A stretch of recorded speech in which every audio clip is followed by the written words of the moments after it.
พุทธองค์ตรัสว่าผ้าผืนนี้อ่อนนุ่มยิ่งผมทูลด้วยใจจริงว่าโปรดทรงรับสังฆาติที่เป็นผ้าเก่า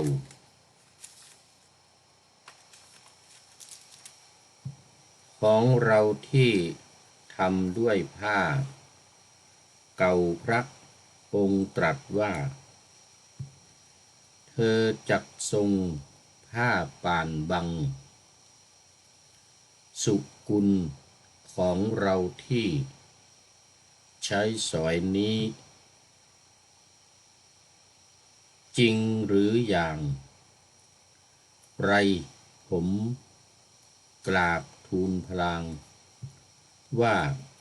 จักทรงผ้าป่านเองผมถวายผ้าสังฆาติคือผ้าเก่าผืนเก่งแด่พระองค์ด้วยตัวเองและรับผ้าป่านนั้นมาขอถวายความนอบน้อมแด่พระรัตนตรัยมีพระพุทธเจ้าเป็นต้นขอถวายความเคารพพระมหาเถระพระเถรานุเถระเจ้าคณะพระสังฆาธิการทั่วโลกมีพระเดชพระคุณพระธรรมเสนาบดีเจ้าคณะภาค7วัดพระธาตุดอยสุเทพเป็นต้นและขออำนวยพรแด่ท่านผู้ฟังท่านผู้ชมสาธุชนพุทธบริษัททั้งหลายเช้าวันนี้รายการพระไตรปิฎกลอยฟ้าก็ลอยมาจากวัดพระธาตุดอยสุเทพเยอรมันเหมือนเดิมและตอนนี้ก็นั่งตัวสั่นดึกมานี่มันหนาวเย็นนี่ตอนนี้ที่เยอรมันนี่เที่ยง45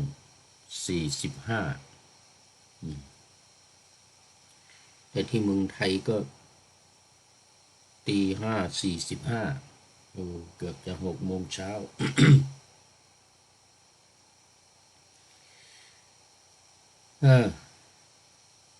วันนี้ก็ขอประชาสัมพันธ์เกี่ยวกับวันวิสาขบูชา งานวันวิสาขบูชาทั้งที่เมืองไทยและที่เยอรมันสำหรับที่เมืองไทยก็เริ่มมาแล้วเมื่อวันที่4ไปจนถึงวันที่10เชิญชวนท่านสาธุชนญาติโยมทั้งหลายมารับฟังพระธรรมเทศนาเนื่องในวันวิสาขบูชาวันที่พระพุทธองค์ตรัสรู้ประสูติด้วยตรัสรู้แล้วก็ปรินิพพานตรัสรู้ก็คือรู้ธรรมหรือบรรลุธรรมคืออริยสัจธรรม4ประการคือความทุกข์สาเหตุของความทุกข์การดับความทุกข์และข้อปฏิบัติที่จะเข้าสู่การดับทุกข์นี่เป็นหัวใจสำคัญของพระพุทธศาสนาพระพุทธเจ้าทุกองค์ไม่ว่าจะในอดีตปัจจุบันหรือในอนาคตที่จะมาตรัสรู้ ก็ตรัสรู้เรื่องนี้อริยสัจธรรม4ประการนี้ซึ่งเป็นความจริงอันประเสริฐหรือเป็นความจริงของโลกหรือประจำโลกของเราเนี่ยมนุษย์ทุกคนสัตว์ทุกตัวตนต้องมีความทุกข์ทั้งนั้นแล้วสาเหตุของความทุกข์นี่คือตัณหาก็ต้องมีเหมือนกันทุกคนแล้วก็มันมีการดับความทุกข์ข้อที่3เรื่องนิโรธข้อที่4ข้อปฏิบัติคือแนวทางเรียกว่ามรรคมีองค์8ประการ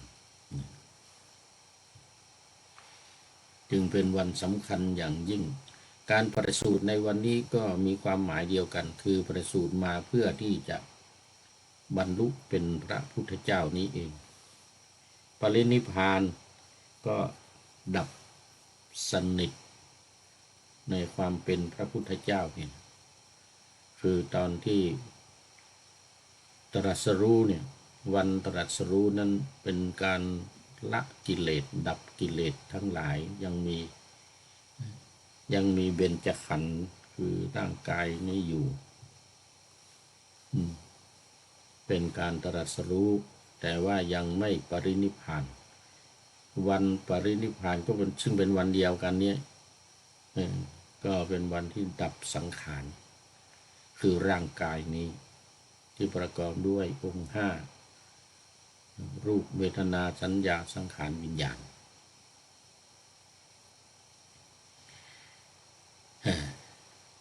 นี่เป็นส่วนสำคัญเป็นตัวสำคัญ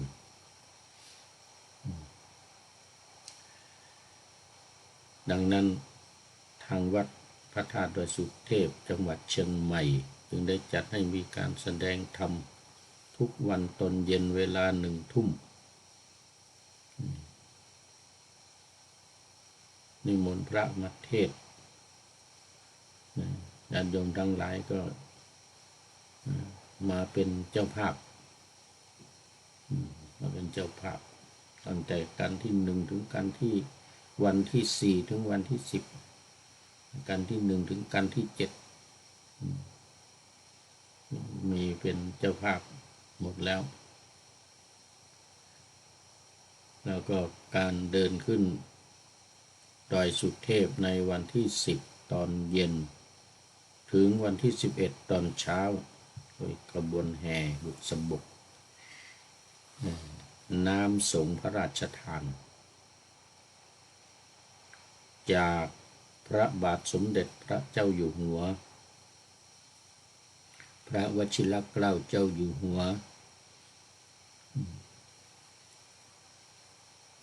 เป็นประจำทุกปีเมื่อขึ้นไปเรียบร้อยแล้วตอนถึงประมาณตอนตี 5 6 โมงเช้าก็ทำบุญตักบาตรพระภิกษุสงฆ์สามเณร500 รูปตอนบ่าย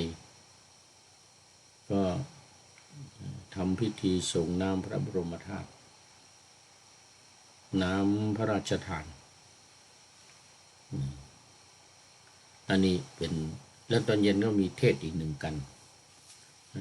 เรื่องในวันวิสาขบูชาเนี่ยสุดท้ายวันสุดท้ายคือวันที่11วันพระวันวิสาขบูชากันใหญ่เลย1 กันตอนเย็นเวลา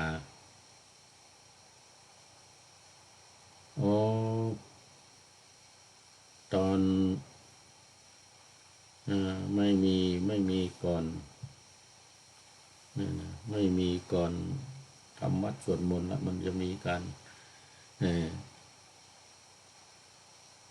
เทศในตอน1 ทุ่มพอทำวัดสวดมนต์ธรรมดา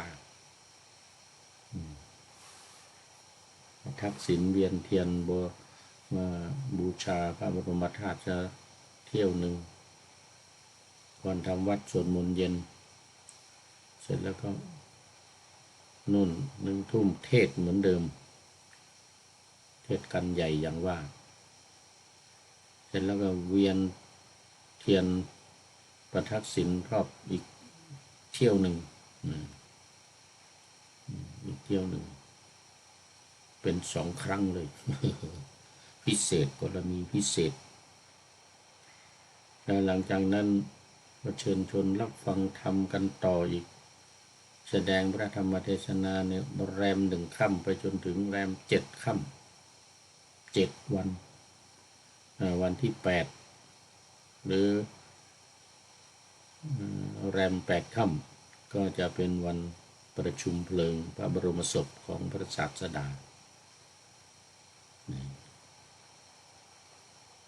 นี่ก็เป็นกิจกรรมประจำทุกปีปีนี้ก็เหมือนเดียวกันเชิญชวนญาติโยมทั้งหลายให้มาร่วมกันทั้งก่อนวันวิสาขะและหลังวันวิสาขะไปอีก7 วันเรียกว่าอัฐมีบูชาการบูชาในวันที่8ของการปรินิพพาน7 วันผ่านมาแล้วไม่จุดไฟไม่ติดรอพระมหากัสสปะมาถึงในวันที่8ในวันแรม8 ค่ำพอดีเป็นวันพระพอดีก็ไฟลุกพรึบทันทีเลยเป็นวันประชุมเพลิงถวายพระเพลิงโดยกษัตริย์ทั้งหลายจากหัวเมืองต่างๆมารวมกันแล้วก็มารอจะมารับเอาอังคารกระดูกของพระพุทธองค์ซึ่งเป็นกลายเป็นพระธาตุกลายเป็นพระธาตุ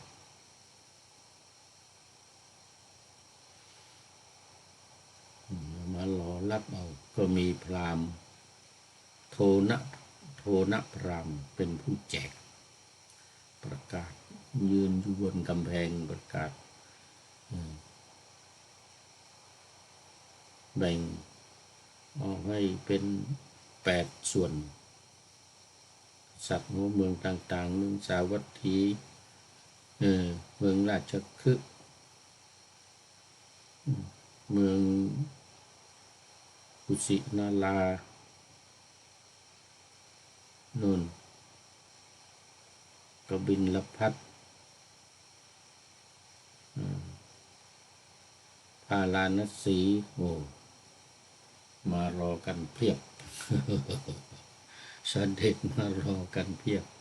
จะเอาพระบรมธาตุของพระพุทธองค์ไปสักการะบูชานี่ก็จบในเรื่องของอัฐมีบูชาวิสาขบูชา7 วัน8 ทั้งวันส่งน้ำพระบรมธาตุแล้วก็อัฐมีบูชาอีก7 วัน8 ทั้งวันสุดท้ายคือวันประชุมเพลิง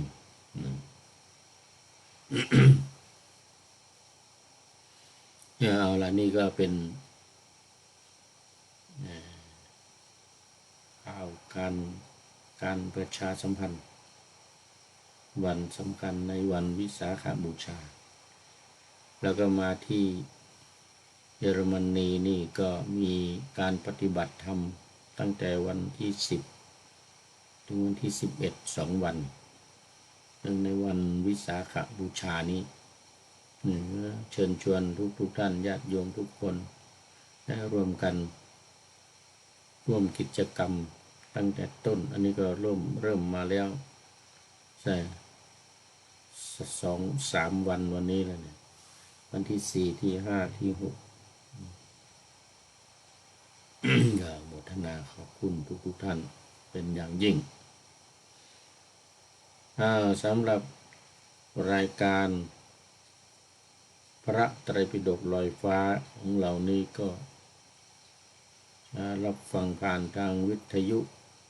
5 สถานี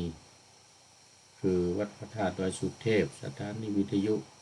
พระพุทธศาสนาแห่งชาติและจริยธรรมมีพ่อครูวันลบนามวงพรหมเป็นผู้อำนวยการอาจารย์พระมหาประสิทธิ์ประสาธิโกเป็นหัวหน้าสถานี และอัตมภาพพระครูปริยัติยานุศาสตร์เป็นผู้บรรยายทุกวันเวลา5 ทุ่มถึงเที่ยงคืน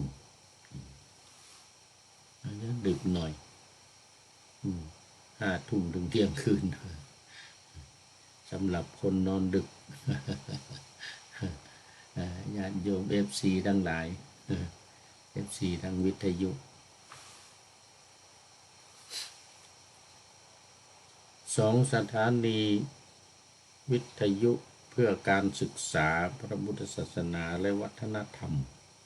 วัดฝายหินตำบลสุเทพอำเภอเมืองเชียงใหม่มีท่านพระครูสมุวิสุวัฒน์วรกิจโจเป็นผู้อำนวยการออกอากาศเวลา8 ถึง 9 นาฬิกาตอนเช้าเว้นวันนั้นเสาร์อาทิตย์วันจันทร์ถึงวันศุกร์8 ถึง 9 นาฬิกา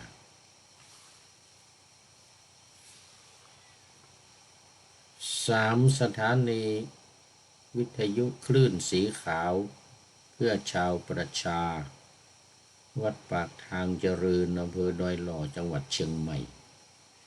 มีท่านพระครูอภิวัตธนวิกรมหลวงพ่อรองเจ้าคณะอำเภอดอยหล่อวัดปากทางเจริญเป็นผู้อำนวยการ4 สถานีวิทยุชุมชนคณะสงฆ์อำเภอฝางจังหวัดเชียงใหม่วัดพระพุทธบาทอุดมหรือวัดน้ำบ่อสาวามีพระเดชพระคุณพระครูสุจิตรานุรักษ์หลวงพ่อเจ้าคณะอำเภอฝางเป็นผู้อำนวยการ5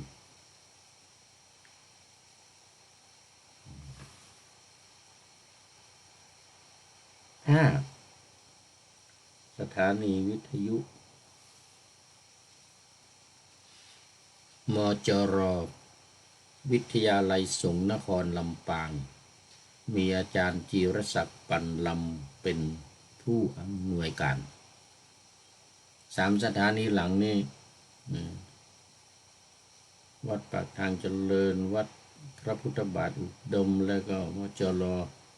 วิทยาลัยสงฆ์นครลำปางนี่ออกอากาศเวลา8 ถึง 9 นาฬิกาทุกวัน8 ถึง 9 นาฬิกาทุกวันเพราะนั้นรายการนี้ผู้พูดนี้ก็ต้องจัดให้ทุกวันแต่ล่วงหน้ามาบางทีก็ตรงเวลาก็มีนะตรงเวลา8 นาฬิกาถึง 9 นาฬิกาบางครั้งแต่ส่วนใหญ่ก็บันทึกเสียงล่วงหน้ามาอย่างนี้แหละ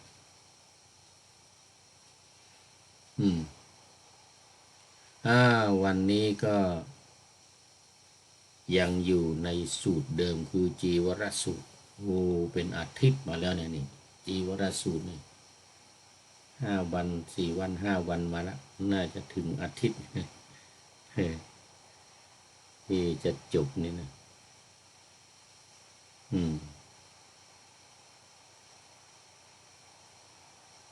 หมายถึงเฉพาะสูตรนี้นะเฉพาะสูตรนี้เป็นสูตรที่พระอานนท์พาลูกศิษย์เป็นสัตติวิหาริกของท่านเองแต่เป็นพระหนุ่มๆไปเที่ยวจาริกที่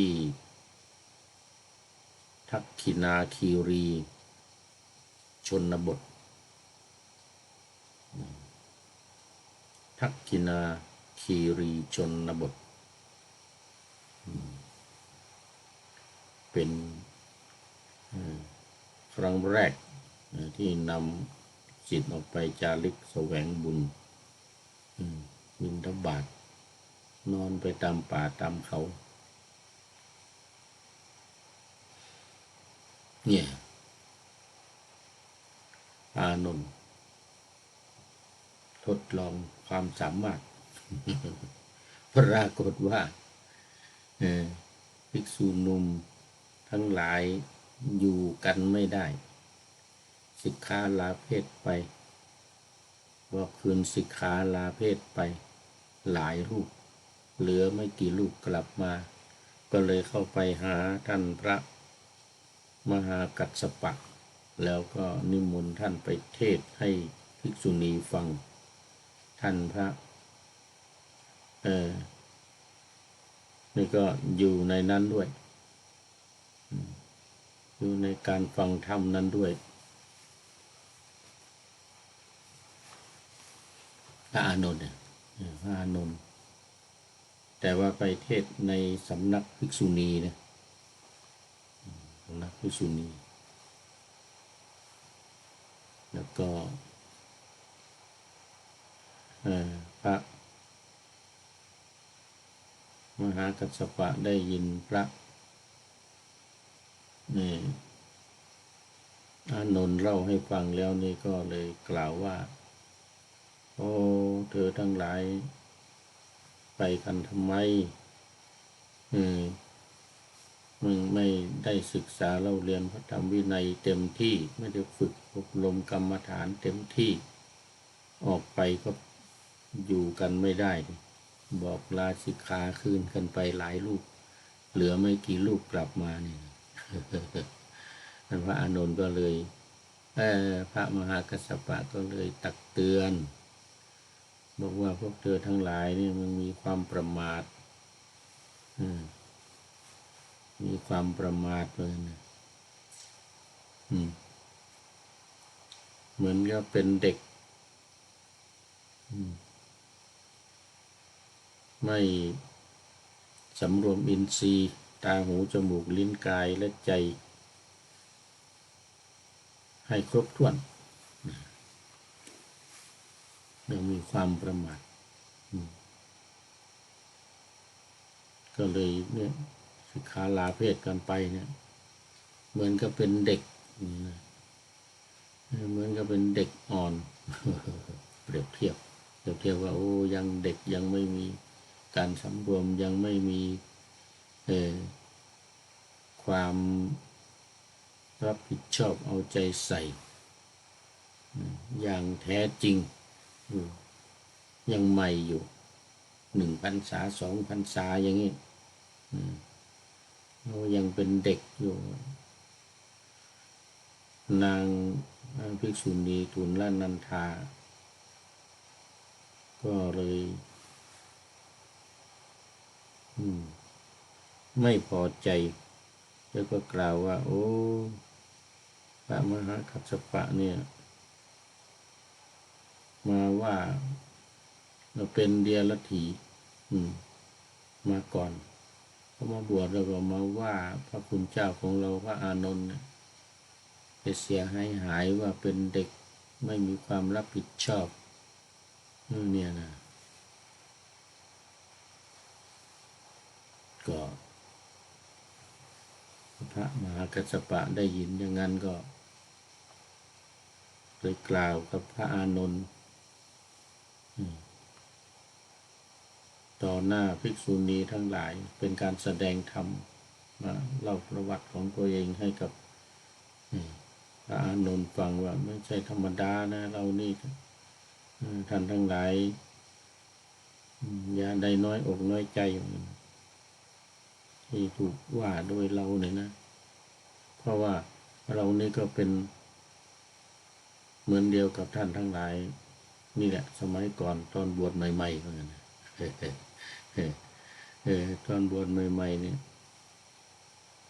ก็ได้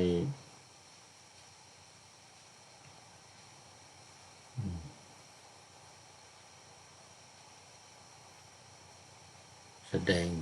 ให้กับท่านพระอานนท์และภิกษุณีทั้งหลายฟังว่าท่านเนี่ยตอนที่ยังไม่ได้บรรลุนะไม่ได้บรรลุธรรมก็ได้ วายทำอาสนะนะทำอาสนะทำที่นั่งเอาผ้าจีวรเนี่ยเก่าของท่านเนี่ยมาพับซ้อนกัน4 ชั้น 4 ผืนนิมนต์พระองค์ประทับนั่งเพื่อโปรดข้าพระองค์ทั้งหลายพอพระองค์ประทับนั่งก็เนี่ยมันนุ่มนิ่มมันอ่อนนุ่มยิ่งอ่อนนุ่มดีมากเลยนะอ่อนนุ่มดีมากผ้าผืนเนี้ยมันผ้าเก่าแม้เป็นผ้าเก่าของท่านก็ตามนะแต่มันนุ่มนิ่มดีเหมือนนะนุ่มดินนิ่มดีพอพุทธองค์ให้โอวาทอย่างนี้แล้วเนี่ยก็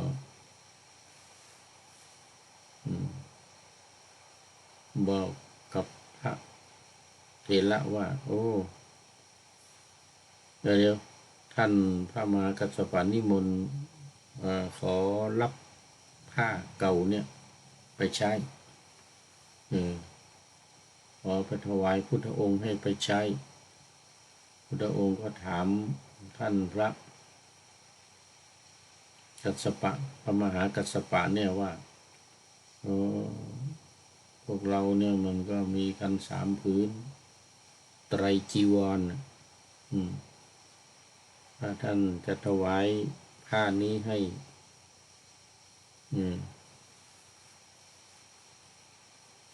ถวายนี้ผ้านี้ให้เราแล้วท่านก็ต้องเอาผ้าเก่าของเราเนี่ยไปนุ่งบ้างนะแต่เป็นผ้าป่านนะเป็นผ้าป่านบางสุกุลเหมือนกันนั่นแหละบางสุกุลจะเป็นผ้าป่านไม่ได้เป็นผ้าเหมือนของที่อ่อนนุ่มเหมือนกับของท่านนี้นะท่านจะใช้สอยผ้าของเราที่ใช้สอยอยู่เนี่ยได้ไหม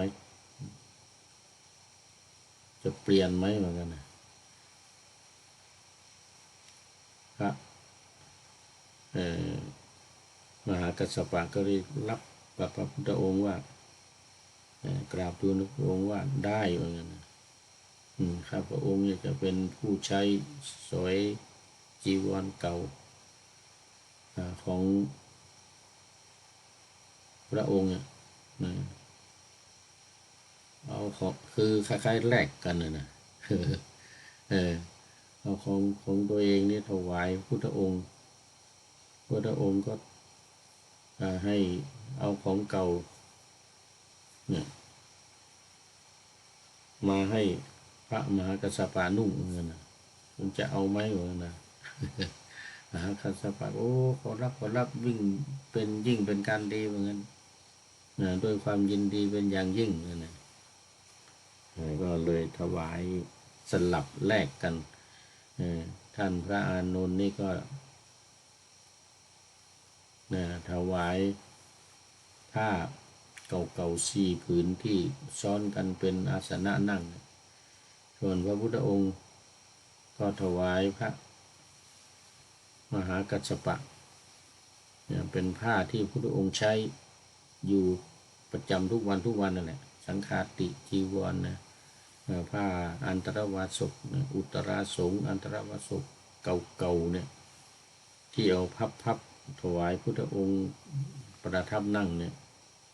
อันเนี้ยเอาถวายพุทธองค์แล้วพระพุทธองค์ก็ถวาย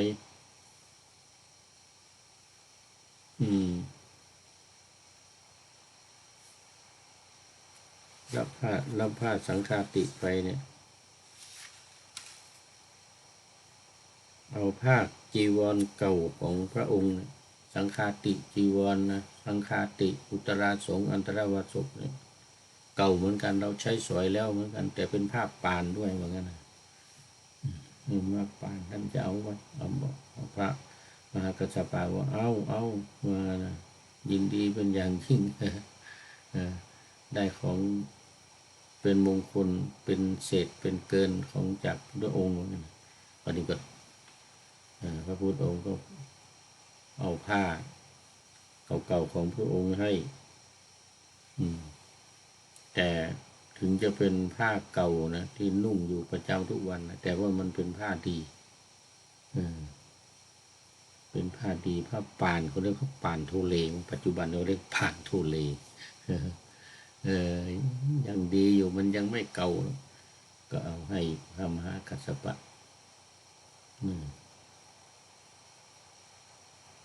ทรงให้พระมหากัสสปะทรง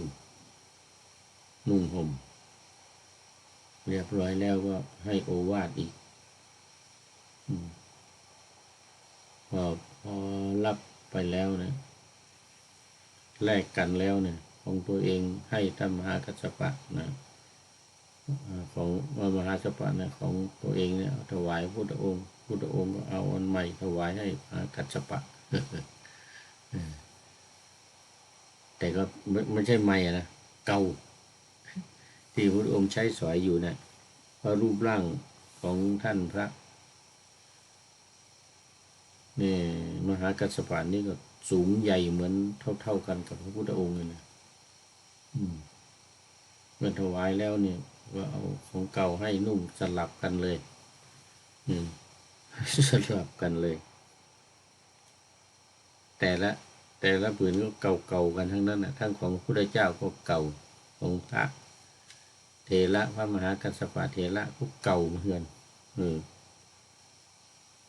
ผ้าเก่าทั้งนั้นนะก็เลยคล้ายๆเป็นแลกกันแต่ว่ามันไม่ได้พูดว่าแลกกันพูดว่าถ้าท่านจะนุ่งผ้าของเราเนี่ยเพราะว่าเราก็เอาชุดนั้นมาก็จะนุ่งใหม่เพราะว่าเราก็นุ่งกัน3 ผืนจะมาซ้อนกันไม่ได้สังฆาติซ้อนอยู่แล้วนี่1 ผืนสังฆาติซ้อนอยู่แล้ว1 ผืนแล้วท่านก็เอาของที่เราใช้สอยแล้วเนี่ย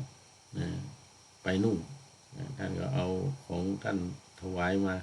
เราก็จะเอาไปนุ่งเหมือนกันเอาไปนุ่งนี่ก็ถือว่าเป็นการแต่ไม่ได้พูดว่าแลกกันนะถวายซึ่งกันและกัน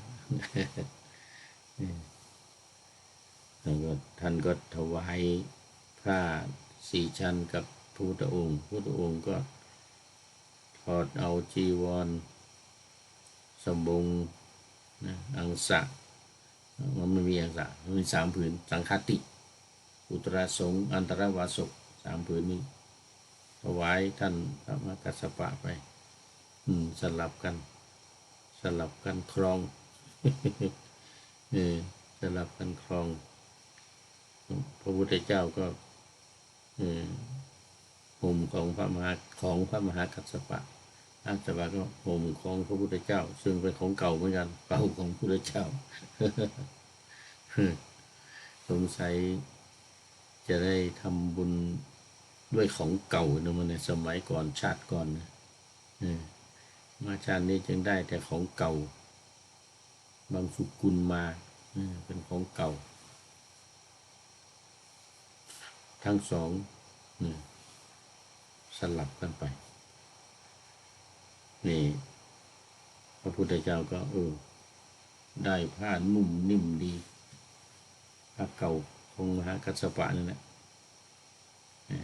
ก็เลยเอาแลกกันของเก่าของเราก็เก่าของท่านก็เก่าพระเถระก็ยินดี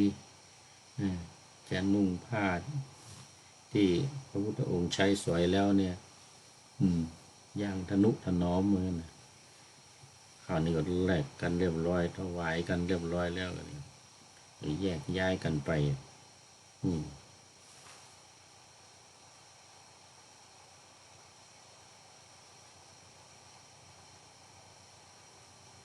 เรื่องของจีวรนี่ก็จบพอดีแลกกันเลยระหว่างของพระเจ้ากับมหากัสสปะแลกกันเลยกันนางภิกษุณีตุลนันทานี่ก็ ที่ว่าไม่พอใจนี่ก็เลยลาสิกขาไปเลื่อนจากพรหมจรรย์เหมือนกันนั่นคือลาสิกขาไปตรงนี้ก็จบไว้เท่านี้สูตรจีวรสูตร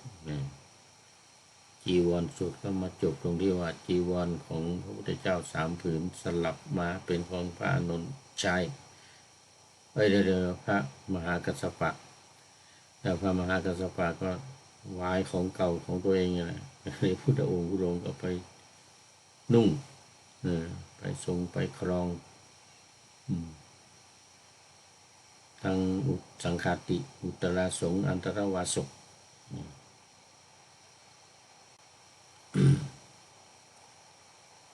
ก็จบพอดีภิกษุณีทุลนันทาก็ลาสิกขาไปเพราะไม่พอใจไม่พอใจที่ท่านพระมหากัสสปะไปว่าพระอานนท์เป็นเด็กไม่รู้เดียงสาไม่รู้ขี้รู้ตดอะไรบวชให้พระหนุ่มอายุ2 พรรษา3 พรรษาแล้วพากันไปจาริกก็เลยพบจุดจบที่ไม่สวยงามเพราะว่าหลายรูปลาสิกขาไปเป็นฆราวาสเหมือนเดิมเพราะว่าไม่สำรวมอินทรีย์อยู่นั่นตาหูจมูกลิ้นกายใจนี่แหละสูตรจีวรสูตรนี่ก็จบตรงนี้เองดูไปดูมาเวลายังพอมีอยู่วันนี้ FC ทั้งหลายคงจะทำภารกิจอะไรกันตอนเช้าหรือส่วนใหญ่ไม่ตื่น ส่วนใหญ่ยังไม่ตื่นตอนนี้ก็ตี 1พอดีละตี 1:19 นาทีที่เยอรมันที่เยอรมันนี่ผู้พูดก็นั่งตัวสั่นเลยนี่ นั่งตัวสั่นอยู่นี่หนาวเย็นมันตอนดึกมานะทุกวันตอนดึกมันหนาวเย็นลง5 องศา6 องศาต่ำสุดเนี่ย4 องศาก็มีบ้างเป็นบางวันแล้วตอนนี้มาขึ้นสูตรอีกสูตรหนึ่งวันนี้คงได้2 สูตรเพราะว่าสูตรจีวรสูตรเนี่ยว่ามาหลายวันแล้ว มาจบตรงที่ว่าถวายจีวรแลกเปลี่ยนซึ่งกันและกันระหว่างมหากัสสปะกับพระพุทธเจ้าของเก่าด้วยกันทั้งคู่ ของเก่ามหากัสสปะนะของเก่าของพระพุทธองค์ไปกันได้จบคราวนี้มาปรัมมรณสูตรเป็นสูตรที่12ในกัสสปะสังยุตนี่แหละนิทานนวรรคอสุตตันตปิฎกเล่มที่16สังยุตตนิกายที่16สังยุตตนิกายสูตรนี้ก็พระตถาคตว่าด้วยตถาคตตายไปแล้วเกิดอีกหรือไม่เกิดตถาคตคือพระพุทธเจ้าในเวลาตายไปแล้วจะเกิดอีกหรือไม่เกิดเหมือนกันนะสมัยหนึ่งท่านพระมหากัสสปะและท่านพระสารีบุตรพักอยู่ณป่าอิสิปตนมฤคทายวันโน่นเมืองพาราณสี ครั้งนั้นท่านพระสารีบุตรก็ออกจากที่หลีกเล่น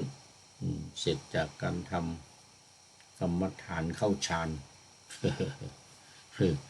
จากกรรมฐานเข้าฌานในเวลาเย็นก็เข้าไปหาท่านพระมหากัสสปะถึงที่อยู่ได้สนทนาปราศัยพอเป็นที่บันเทิงใจพอเป็นที่ระลึกถึงกันแล้ว นั่งณที่สมควรท่านพระสารีบุตรนั่งเรียบร้อยแล้วก็ได้ถามท่านพระมหากัสสปะว่าท่านกัสสปะหลังจากตายแล้วตถาคตเกิดอีกหรือตถาคตในที่นี้เขาเป็นคนศาสนาพราหมณ์นะปกติตัดคำว่าตถาคตนี่จะหมายถึงตัวของผู้พูดตัวของผู้ตรัสรู้นั่นนะตัวของผู้รู้เป็นนักปราชญ์เป็นพราหมณ์อะไรเนี่ยใจกันในสมัยนั้นก็เลยถามว่าท่านผู้มีอายุข้อที่ว่าหลังจากตายแล้วตถาคตเกิดอีกหรือนี่พระผู้มีพระภาคมิได้ทรงพยากรณ์ไว้หลังจากตายแล้วตถาคตไม่เกิดอีกหรือแม้ข้อที่ว่านี้ก็เหมือนกันหลังจากตายแล้วตถาคตไม่เกิดอีกพระผู้มีพระภาคก็ได้พยากรณ์ไว้เหมือนกันว่าหลังจากตายแล้วเนี่ยตถาคตเกิดอีกและไม่เกิดอีกหรือเนี่ยข้อที่ว่านี้หลังจากตายแล้วตถาคตเกิดอีกไม่เกิดอีกหรือว่านี่พระตถาคตพระผู้มีพระภาคก็ไม่ได้ทรงพยากรณ์ไว้เหมือนกันคือเรื่องที่มันเป็นเรื่องลึกซึ้งอย่างนี้จะไม่ตอบคำถามถ้าจะตอบก็ตอบกับคนที่จะได้บรรลุคนที่ใกล้จะบรรลุแล้วเนี่ยมาถามอะไรก็ตอบหมดจะถูกหรือไม่ถูกมาดูอุปนิสัยใจคอของท่านว่าเป็นยังไงมายังไงก็ว่าไปได้เลยรู้อดีตรู้ปัจจุบันและรู้อนาคต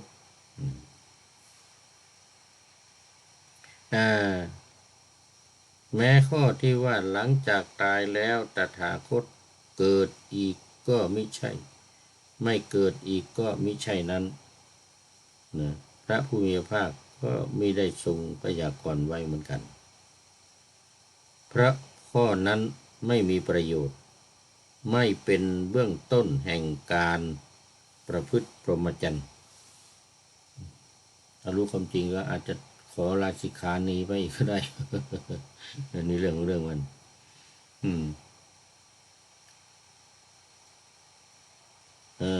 ต่อไป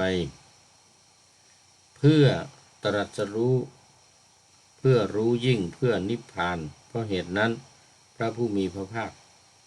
จึงมิได้ทรงพยากรณ์ไว้วันนี้ข้อนี้ไม่ได้พยากรณ์ไว้อธิว่าตายแล้วเกิดอีกหรือไม่เกิดนี่นะ เป็นเรื่องไร้สาระแต่เมื่อมีคนเอ่ยขึ้นมาคนถามขึ้นมาก็ต้องตอบไปตามนั้นนะเพราะคนนั้นไม่มีประโยชน์ในการที่จะเป็นเบื้องต้นในการประพฤติพรหมจรรย์ไม่เป็นไปเพื่อความเบื่อหน่ายไม่เป็นไปเพื่อความเบื่อหน่ายคลายกำหนัดไม่เป็นไปเพื่อความเบื่อหน่ายเพื่อความคลายกำหนัด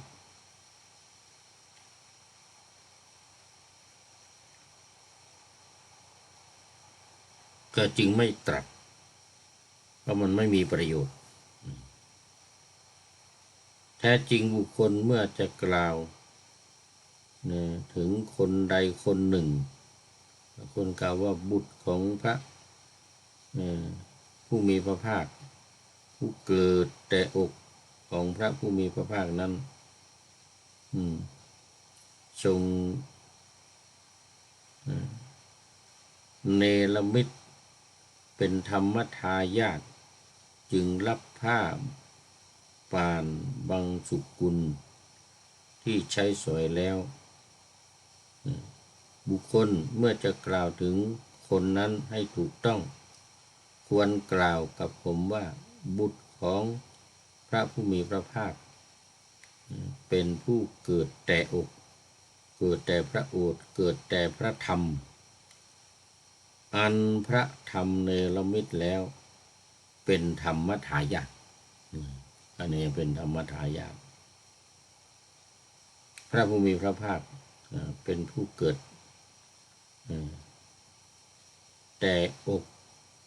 แต่พระโอษฐ์เนรมิตตนแล้วเป็นธรรมทายาท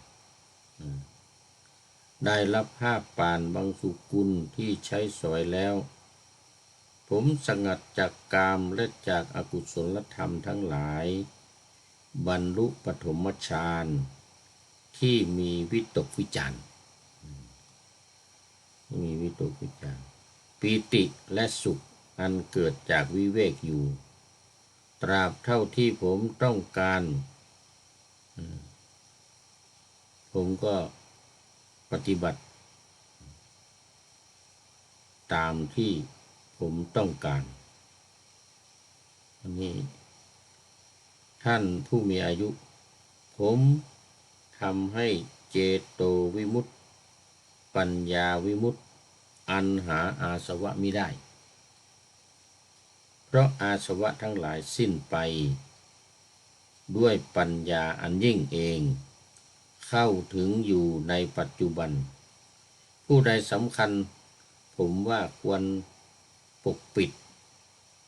ด้วยอภิญญา6ผู้นั้นก็ควรสำคัญช้าง7 ศอกหรือ7 ศอกครึ่งว่าจะพึงปกปิดได้ด้วยใบตาลภิกษุณีชื่อว่าตุลนันธา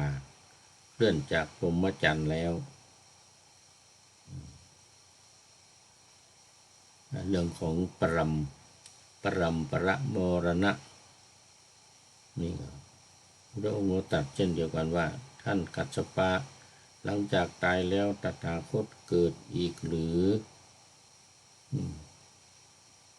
ข้อนี้เป็นข้อที่ไม่ควรตอบพระพุทธองค์นี้ถ้าว่าข้อไหนเป็นข้อที่ไม่มีประโยชน์แล้วเนี่ยคนฟังแล้วก็ไม่เกิดประโยชน์ก็จะไม่ตอบ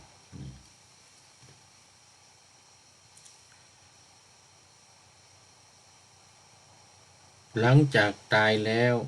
ตถาคตไม่เกิดอีกหรือนี่ก็ไม่ใช่ไม่เกิดอีกหรือก็ไม่ใช่ดังนั้นพระองค์จึงไม่ได้ทรงพยากรณ์เพราะมันไม่มีประโยชน์ไม่ว่าจะเกิดอีกเกิดแล้วเกิดเล่าอะไรต่างๆเหล่านี้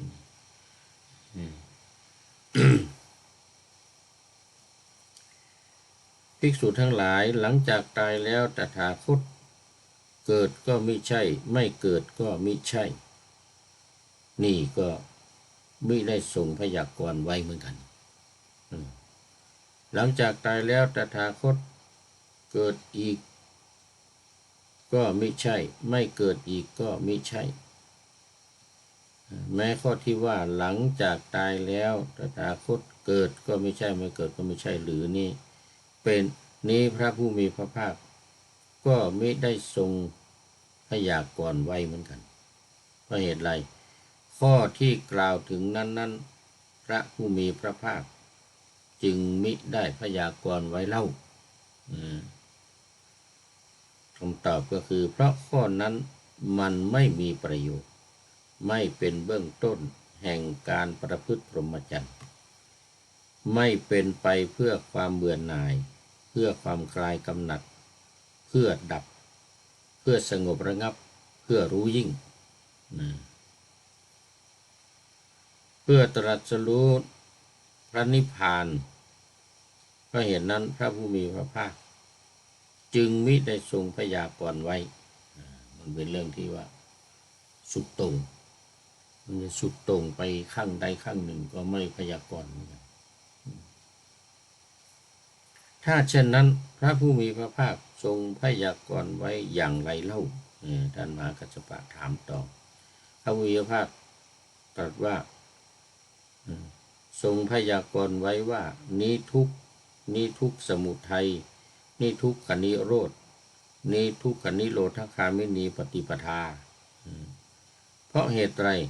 ข้อนี้พระผู้มีพระภาคจึงทรงพยากรณ์ไว้เพราะเหตุไรท่านผู้มีอายุเพราะข้อนั้นมีประโยชน์เป็นเบื้องต้นนะเป็นเบื้องต้นเป็นต้นเป็นตอแห่งการประพฤติพรหมจรรย์เป็นต้นตอแห่งการประพฤติพรหมจรรย์ภิกษุทั้งหลายเป็นไปเพื่อความเบื่อหน่ายเพื่อความคลายกำหนัดเพื่อดับเพื่อสงบระงับและเพื่อรู้ยิ่งก็เราคือการตรัสรู้เพื่อการตรัสรู้เพื่อพระนิพพานนั่นเองเพราะเหตุนั้นพระผู้มีพระภาคจึงไม่ได้ทรงพยากรณ์ไว้ไม่พยากรณ์ไว้เพราะว่ามันไม่มีประโยชน์ปรมมรณะสูตรที่12นี่ก็จบพอดี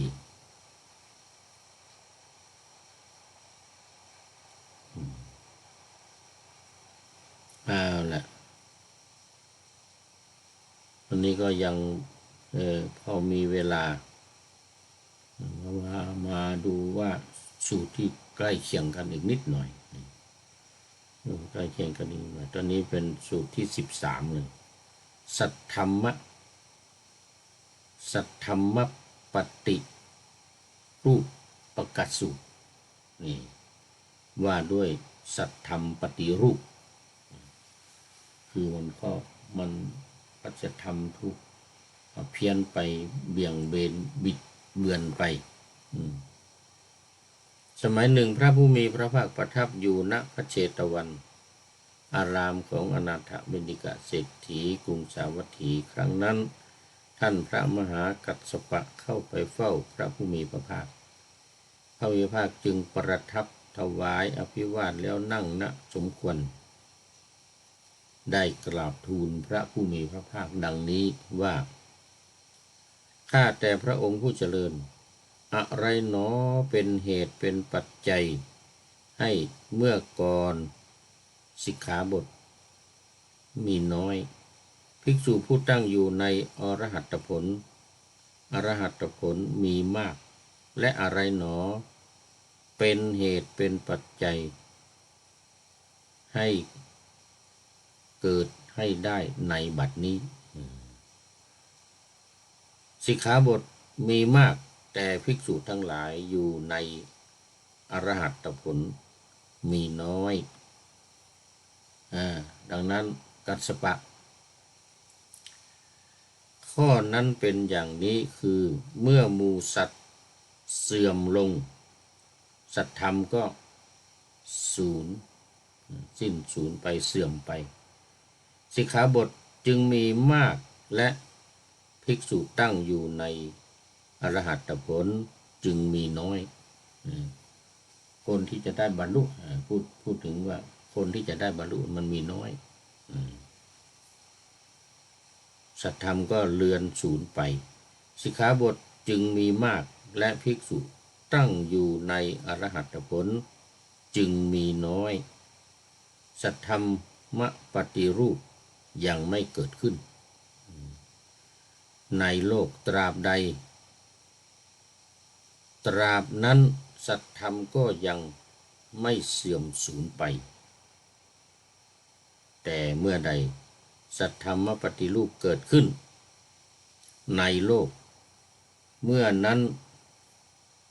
พระสัทธรรมย่อมเพิ่มพูนสูญไปทองคำปลอมยังไม่เกิดขึ้นในโลกตราบใดตราบนั้นทองคำแท้ก็ยังไม่หายไปแท้ยังไม่หายไป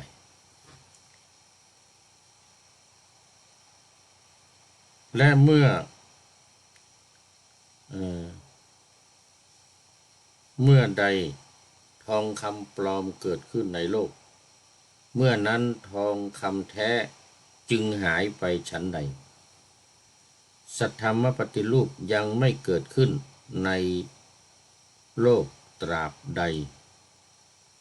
ตราบนั้นสัทธรรมก็ยังไม่เสื่อมสูญไป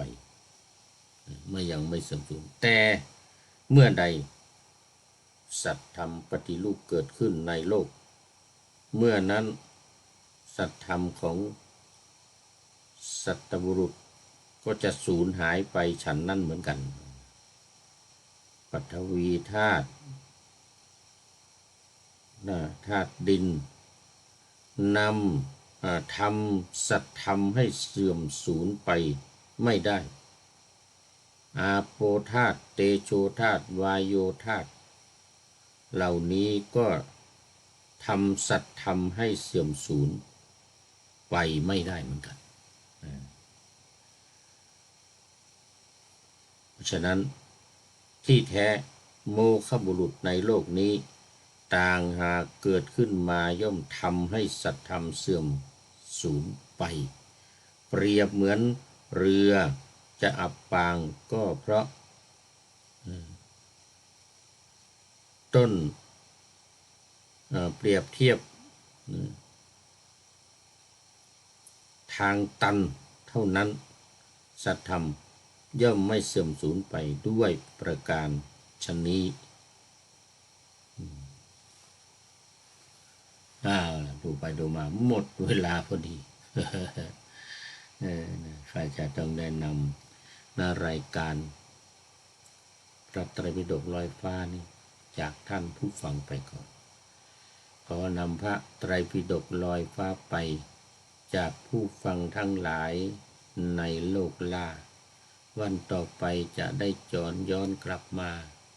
สู่สถานีใหม่ให้ท่านฟังอย่าลืมเปิดวิทยุหรือเครื่องรับโทรศัพท์โมบายคอมพิวเตอร์พัง YouTube เฟซเพจไลน์ให้ดังๆเพื่อชมฟังรายการวันต่อไปขอทุกท่านมีความสุขทุกคืนวันนำธรรมะประกอบการงานทั้งหลายเช่นขยันทำงานทางวาจากายใจขวนขวายกิจการงานนานาบำเพ็ญสาธารณประโยชน์เว้นสิ่งที่มีโทษเยี่ยงสาประกอบแต่กรรมดีมีราคาแสวงหาเงินทองครองใจคนเสียสละพลทรัพย์นับมากน้อยไม่ให้ล้านก็ให้ร้อยไม่ด้อยผลเอื้อคนรวยช่วยคนยากฝากคนจนให้ทุกคนเท่ากันมาตรฐานเดียวขอเจริญพร